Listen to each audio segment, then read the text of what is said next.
السلام عليكم ورحمة الله وبركاته. أهلا وسهلا بكم، يا رب تكونوا بخير وبصحة وبأحسن حال يا رب.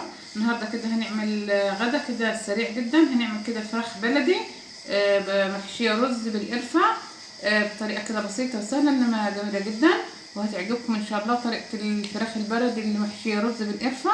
طبعا معانا الأول كده هنبدأ. معانا فراخ بلدي متنضفة كويس جدا، ومعانا هنا رز، وهنبدأ نشتغل على النار.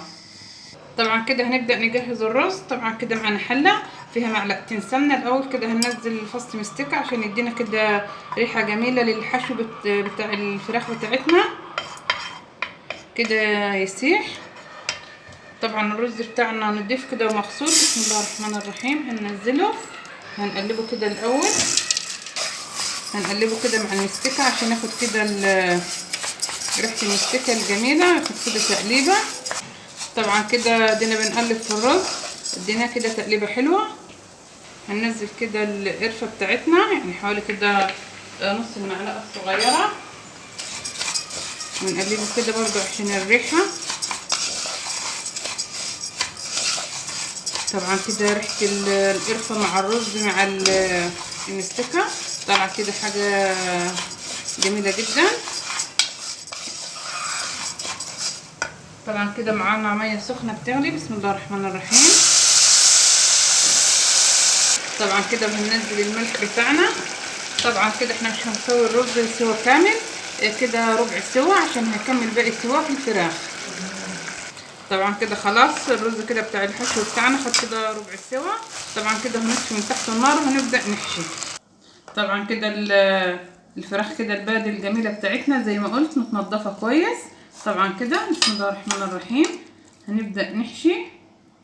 بسم الله الرحمن الرحيم. طبعا انت كده هتخلي الرز براحتك يبرد شوية.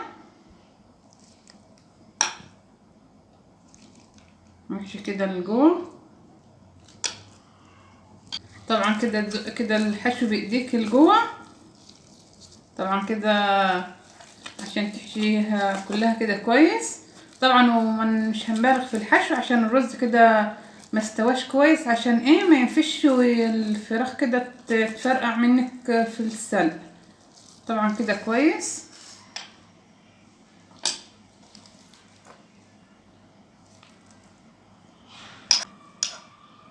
طبعا كده بنحشي. طبعا كده نحشي كويس بس سخن جدا، يعني تخلوه كده يبرد حبة كده كويسين. طبعا كده حشينا. طبعا كده هنبدأ نكتف الفراخ بتاعتنا. بسم الله الرحمن الرحيم. هنجيب كده الرجل. طبعا هندخلها كده هنا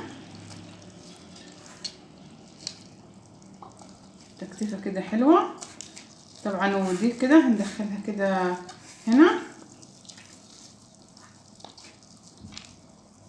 طبعا كده شايفين الفراخ كده بتاعتنا كده جميلة ومحترمة حلوة الفراخ البلدي كده. طبعا كده هنجيب التانية نفس كده النظام. هنجيب كده الحشو.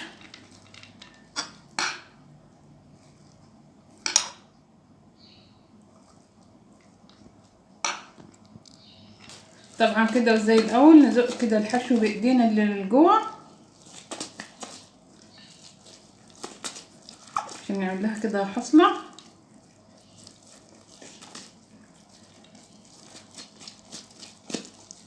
طبعا كده زي ما حشينا اول واحدة. طبعا كده حشيناها زي ما حشينا كده اول فرخة. طبعا زي ما قلت هنكتفها بالشكل ده. طبعا الرجل كده الناحية دي. طبعا كده خلاص تمام.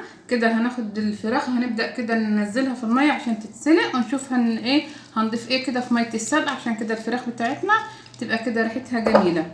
طبعا كده دي مية السلق. هننزل فيها كده طماطم وبصل ورق لورا وحبهان الفراخ بعد ما حشيناها. طبعا كده نبطط كده الحصلة عشان ما تفرقعش، وننزل كده الفراخ. بسم الله الرحمن الرحيم. طريقة كده سهلة بس جميلة جدا. طريقة عمل الفراخ البلدي دي الرز بالقرفة بيبقى جميل جدا. طبعا كده هنغطي الحلة وهنسيبهم كده يستووا وهنتبعهم برضو مع بعض. طبعا الملح هننزل كده بعد غلوتين 3 هننزل كده الملح بتاعنا. طبعا كده الفراخ بتاعتنا لسه كده مستوتش، بس هي كده دخلت في سوا. شايفين كده لون الشوربه كده بتاعنا جميل كده، والشوربه صافيه من غير اي شوائب. طبعا كده هي لسه مستوتش، لسه كده هنسيبها نغطي عليها ونسيبها تستوي، وبعد ما تستوي هنشوف هنكمل ايه معاها ناكله مع الفراخ الجميله دي. طبعا كده الفراخ كده بتاعتنا استوت، شايفين ازاي كده باين ان هي استوت. طبعا كده هنشيلها وهنبدا كده نعمل شويه كده ملوخيه حلوين جدا جنب الفراخ البلدي. طبعا كده معانا شوربه من شوربه كده الفراخ البلدي بتاعتنا الجميله. طبعا كده هنبدا نعمل ملوخيه. طبعا كده الشوربه بتاعتنا بتغلي، هنبدا كده ننزل الملوخيه بتاعتنا. بسم الله الرحمن الرحيم. طبعا كده الملوخيه احنا عاملينها بالمخرطه. طبعا كده دينا بنقلب كده الملوخيه بتاعتنا. طبعا كده الاول احنا ما نكترش شوربه، الاول كده ننزل الملوخيه، واللي احتاجت شوربه نشوفها كده القوام بتاعنا اللي احنا عايزين نوصل له ازاي.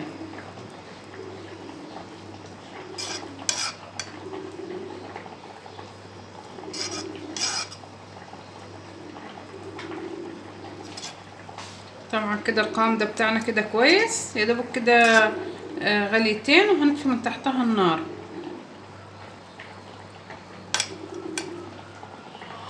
طبعا كده خلاص الملوخيه كده بتاعتنا غليت غليتين وكده استوت. شايفين كده لونها جميل كده ازاي، شايفين كده القوام. كده هنطفي من تحتها النار وهنبدا نجهز لها الطشه بتاعتها. طبعا كده معانا طاسه فيها كده معلقتين سمنه، هنبدا كده ننزل الثوم المفروم بتاعنا. طبعا كده انا بفرم الثوم، حطيت كده معاه شويه ملح صغيرين. اهم حاجه كده لما تيجي تعملي الطشه ما تخليش السمنه بتاعتك تسخن يعني قوي، عشان ما تحرقش منك كده الثوم، يبقى واخد اللون الذهبي الجميل. طبعا كده شايفين الغدا بتاعنا ما خدش ساعه، الفراخ والملوخيه حاجه كده جميله، والفراخ كده البلدي والملوخيه تبقى جميله مع بعض.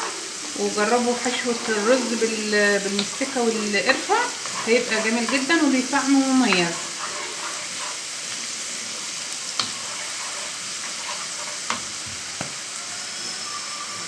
طبعا كده الكزبره الناشفه بتاعتنا.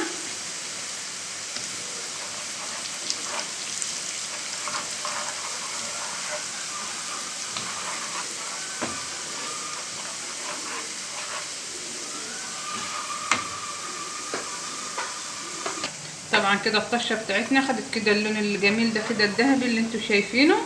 طبعا كده هنبدا كده ننزل الملوخيه ونشهق. بسم الله الرحمن الرحيم.